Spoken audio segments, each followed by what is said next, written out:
In an earlier video using the George Floyd murder as backdrop, I explained why due process is important in democratic societies.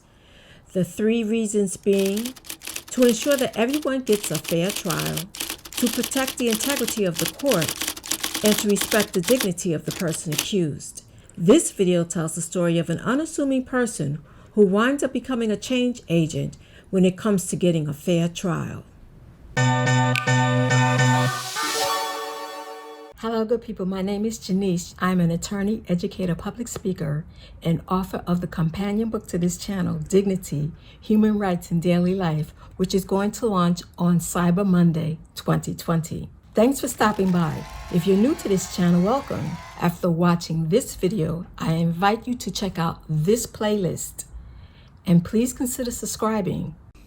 Article 10 of the Universal Declaration of Human Rights reads, "Everyone is entitled in full equality to a fair and public hearing by an independent and impartial tribunal in the determination of his rights and obligations and of any criminal charge against him."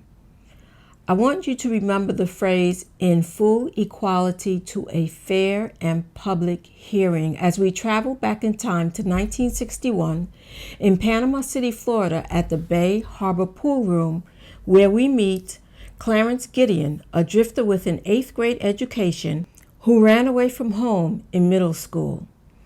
The Bay Harbor Pool Room was burglarized, and someone claimed to have witnessed Mr. Gideon leaving the pool room with bottles of booze and a pocket full of change.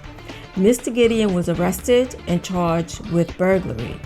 The Sixth Amendment of the United States Bill of Rights also gives reference to the right to a fair and impartial trial, which is a privilege of the rich because they're the ones who can afford an attorney. Mr. Gideon could not afford an attorney and asked the court to provide him with one. It refused. Raising successful children is no easy feat, which is why I created How to Teach Your Children to Think for Themselves.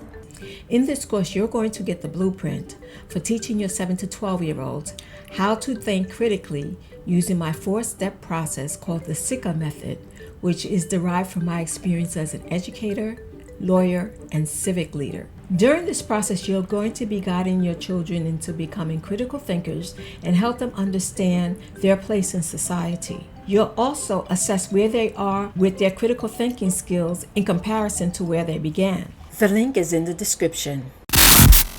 He represented himself during trial, made an opening statement to the jury, cross-examined the prosecution's witnesses, presented witnesses on his own behalf, declined to testify against himself as is his right under the 5th Amendment, made a closing argument emphasizing his innocence, and after the jury found him guilty, the judge sentenced him to 5 years in prison.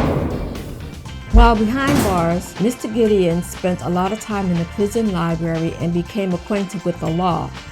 He took a pencil and put it to paper to hand write out an appeal to the United States Supreme Court, naming the Secretary of the Florida Division of Corrections, Louis Wainwright, who is in charge of the state prison system, as his adversary. Mr. Gideon stated that he was not afforded a fair trial because he did not have an attorney, and the United States Supreme Court agreed with him. As a result of this particular decision, 2,000 people who were convicted in Florida were released from prison, and the Supreme Court sent Mr. Gideon's case back to trial, where he was given a free lawyer and was acquitted of all charges. Clarence Gideon is an example of someone who helped to bend the arc of the moral universe closer towards justice. His fight helped others to get free legal counsel when they couldn't afford one when faced with criminal charges. In recognition of this contribution, the American Civil Liberties Union had the following written on Mr. Gideon's headstone: "Each era finds an improvement in law for the benefit of mankind." So, if you learned anything new in this video, write hashtag Team Dignity in the comments, like, share, subscribe if you haven't already, and until next time, be well and remember to live your life with dignity. Bye-bye.